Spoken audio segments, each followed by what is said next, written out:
আসসালামু আলাইকুম। আজকে তৈরি করব কালো জিরা দিয়ে মাছের ভর্তা। তার জন্য এখানে আমি কালো জিরা নিয়েছি, আর এখানে আমি মাছ ভালোভাবে ছোট করে ধুয়ে কেটে নিয়েছি, আর ওই পাশে রসুন আর পেঁয়াজ কুচি করে নিয়েছি।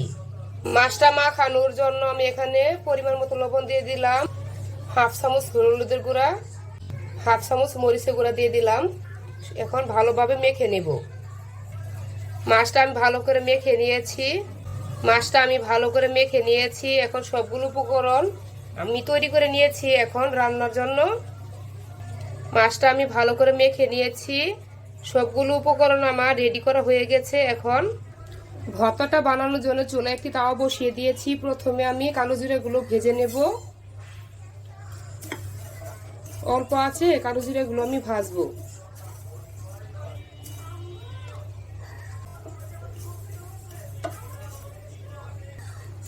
কালো জিরাটা আমার ভালো করে ভাজা হয়ে গেছে। এখন একটি বাটিতে নামিয়ে নেব। কালো জিরাগুলো একটি বাটিতে নামিয়ে নিয়ে আর কিছু শুকনো মরিচ দিয়ে দিলাম ভাজার জন্য।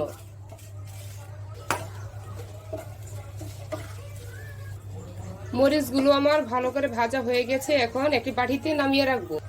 মরিচগুলো একটি বাটিতে নামিয়ে নিয়েছি। ওই তাওয়াতে আমি পরিমাণ মতো তেল দিয়ে দিলাম, আর আমি মাছগুলো আগে থেকে লবণ হলুদ মাখিয়ে নিয়েছিলাম, এটা দিয়ে দেবো ভাজার জন্য।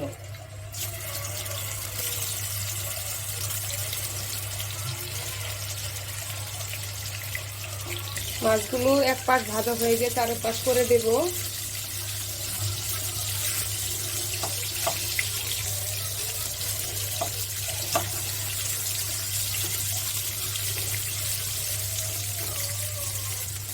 মাছগুলো কিন্তু আমার ভাজা হয়ে গেছে। এখন মাছগুলো এক পাশ করে রেখে আগে থেকে কেটে রাখা রসুন পেঁয়াজ আর কিছু কাঁচামরিচ দিয়ে দিলাম।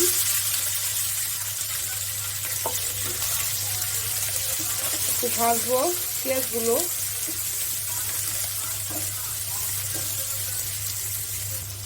পরিমাণ মতো একটু লবণ দিয়ে দিলাম পেঁয়াজটা তাড়াতাড়ি সিদ্ধ হওয়ার জন্য। তারপরে একটু মিক্স করব। পেঁয়াজটা আমার ভাজা হয়ে গেছে। এখন মাছের সাথে একটু মিক্স করে নিলাম। মাছ আর পেঁয়াজটা কিন্তু ভাজা হয়ে গেছে। এখন আমি নামিয়ে নেব ভর্তাটা বানানোর জন্য। এখানে আমি মাছের কাঁটাগুলো ছাড়িয়ে নেব। ভর্তাটা বানানোর জন্য এখানে আমি শিলপাটা নিয়েছি। প্রথমে আমি কালো জিরাগুলো বেটে নেব।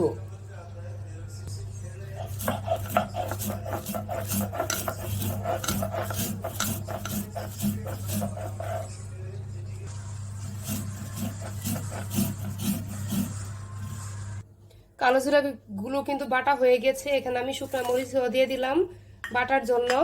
এটা কিন্তু ব্লেন্ডারও করা যায়। আমি কিন্তু পাটাতে বেটে ভর্তাটা বানালে কিন্তু খেতে অনেক মজার হয়। এখানে অল্প একটু লবণও দিয়ে দিলাম, যেহেতু আমি আগে লবণটা দিয়ে দিয়েছি মাছেতে, তার জন্য এখানে লবণের পরিমাণটা একটু কমিয়ে দিয়েছি। মরিচটাও আমার বাটা হয়ে গেছে। মাছের কাঁটাগুলো কিন্তু আমি ভালো করে বেছে নিয়েছি। এগুলো কিন্তু এখন আমি একটু হালকা একটু বেটে নেব।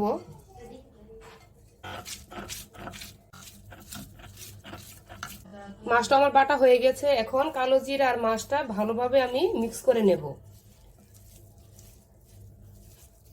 হাতের সাহায্যে ভালো করে মিক্স করব, ভর্তাটা বানিয়ে নেব। ভর্তাটা কিন্তু আমার মাখানো হয়ে গেছে। হয়ে গেল আমার খুবই মজার কালো জিরা দিয়ে মাছের ভর্তা। ভর্তাটা কিন্তু অনেক মজার হয়। যারা খেয়েছেন তারা অবশ্যই জানেন ভর্তাটা কতটা মজার, আর যারা বানাননি এখনো অবশ্যই একবার বাসায় ট্রাই করবেন।